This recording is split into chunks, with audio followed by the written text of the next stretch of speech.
आप सभी को मेरा नमस्कार। आज मैं अभिभावकों से केंद्रीय विद्यालय प्रवेश के फार्म भरते वक्त कहाँ कहाँ गलती होती है, इसके बारे में बात करना चाहता हूँ। केंद्रीय विद्यालयों में प्रवेश की प्रक्रिया प्रारंभ हो चुकी है। केंद्रीय विद्यालयों में क्लास 1 के लिए प्रवेश प्रक्रिया 20 जुलाई 2020 सुबह 10 बजे से प्रारंभ होकर 7 अगस्त 2020 सायं 7 बजे तक होगी। इसके लिए अभिभावक केंद्रीय विद्यालय संगठन की वेबसाइट पर जाकर एडमिशन के लिंक को क्लिक करके अपना रजिस्ट्रेशन करा सकते हैं। अभिभावक केंद्रीय विद्यालयों की वेबसाइट पर भी यह लिंक लेकर अपना रजिस्ट्रेशन करा सकते हैं।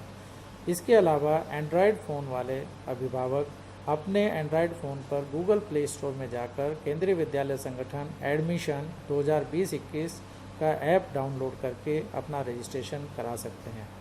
केंद्रीय विद्यालयों में क्लास 2 से 9 व कक्षा 11 के लिए और रजिस्ट्रेशन ऑफलाइन होंगे, लेकिन इनके लिए रजिस्ट्रेशन फॉर्म केंद्रीय विद्यालयों की वेबसाइट पर उपलब्ध हैं। अभिभावक वहां से एडमिशन फॉर्म को डाउनलोड करके अपने उस फॉर्म को भरकर स्कैन करके समस्त डॉक्यूमेंट्स लगाकर उस फॉर्म को केंद्रीय विद्यालयों की जो मेल आईडी है उस पर भेज सकते हैं। उसी से वहाँ पर रजिस्ट्रेशन हो जाएगा और रजिस्ट्रेशन होने के बाद अभिभावकों को रजिस्ट्रेशन नंबर की सूचना दे दी जाएगी ताकि वह अपने बच्चों के रजिस्ट्रेशन के बारे में कंफर्म हो सकें। यह प्रवेश प्रक्रिया 20 जुलाई से लेकर 25 जुलाई तक होगी और सभी बच्चों के रजिस्ट्रेशन इसी दौरान किए जा सकते हैं। हमारे केंद्रीय विद्यालयों में एडमिशन में सबसे ज़्यादा गलतियां कैटेगरी भरने के वक्त होती हैं। अभिभावकों को यह नहीं पता होता है कि उनकी कैटेगरी कौन सी है और कैटेगरी का मतलब क्या होता है। केंद्रीय विद्यालयों में प्रवेश के लिए एक कैटेगरी बनाई गई है जिन कैटेगरी के अंतर्गत वरीयता प्रवेश में दी जाती है। केंद्रीय विद्यालय जो सिविल सेक्टर और डिफेंस सेक्टर के हैं उनमें कैटेगरी 1 में childrens of transferable and non transferable central government employees and childrens of ex serviceman, इन बच्चों का प्रवेश में वरीयता दी जाती है। सेकंड कैटेगरी में childrens of transferable and non transferable employees of autonomous bodies public sector undertaking institute of higher learning of government of India आते हैं। कैटेगरी 3 में childrens of transferable and non transferable state government employees आते हैं। Category 4 में childrens of transferable and non transferable employees of autonomous bodies public sector undertaking institute of higher learning of the state government आते हैं। और जो ऊपर की categories में पेरेंट्स नहीं आते हैं वो सभी कैटेगरी 5 में आते हैं। इसके अलावा जो पब्लिक सेक्टर अंडरटेकिंग के अंदर केंद्रीय विद्यालय हैं उनमें कैटेगरी 6 होती हैं। उनमें एक category childrens and grand childrens of employees of the project पहली कैटेगरी में आते हैं। दूसरी कैटेगरी में childrens of transferable and non transferable central government employees and childrens of ex serviceman आते हैं। कैटेगरी 3 में childrens of transferable and non transferable employees of autonomous bodies public sector undertaking institute of higher learning of the government of India आते हैं। Category 4 में childrens of transferable and non transferable state government employees आते हैं।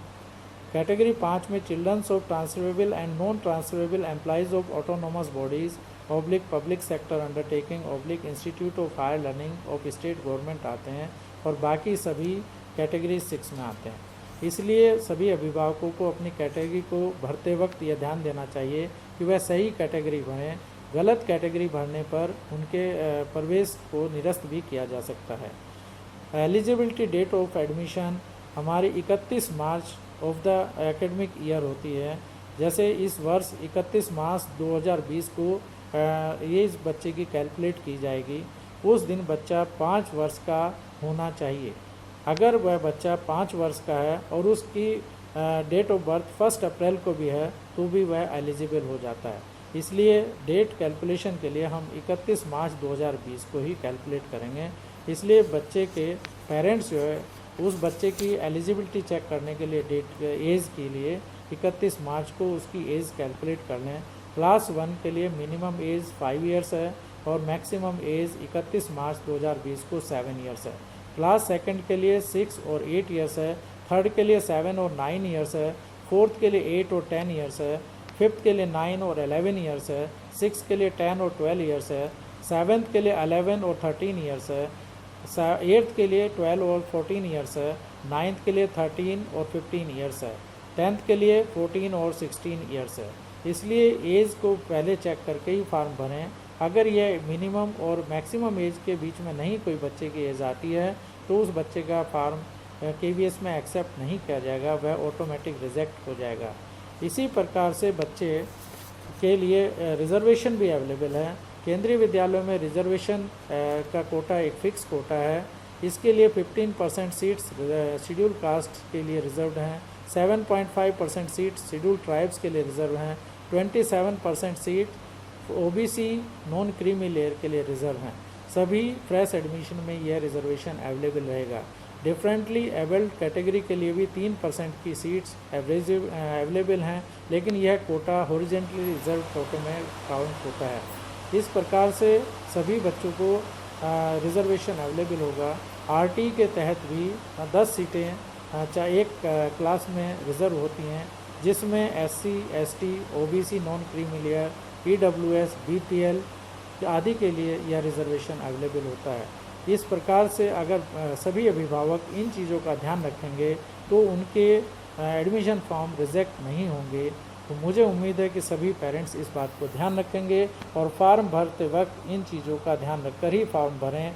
उस form को complete करके आप school की मेल पर भेज सकते हैं। क्लास 1 के लिए आप फॉर्म को ऑनलाइन ही सबमिट करेंगे, लेकिन क्लास 2 से लेकर 9th और 11th के लिए आप फॉर्म को ऑफलाइन केंद्रीय विद्यालय की वेबसाइट मेल ID पर भेज सकते हैं। इसलिए आप थोड़ा ध्यान रखें और अपने बच्चों का फॉर्म भरते वक्त तो ध्यान से काम करें। आप अपना सही मोबाइल नंबर भरें, सही मेल ID भरें, आप किसी दूसरे का मोबाइल नंबर और मेल ID ना भरें। आप कास्ट सर्टिफिकेट ध्यान से बनवाएं। अगर आपके पास इस समय कास्ट सर्टिफिकेट नहीं है तो आप अपना कास्ट सर्टिफिकेट भी लगा सकते हैं, लेकिन वो अपने बच्चे का कास्ट सर्टिफिकेट आपको 3 महीने के अंदर बनवा कर भेजना होगा। अतः इन चीज़ों का ध्यान रखें। हम आपके बच्चे के उज्जवल भविष्य की कामना करते हैं। केंद्रीय विद्यालयों में आपका स्वागत है।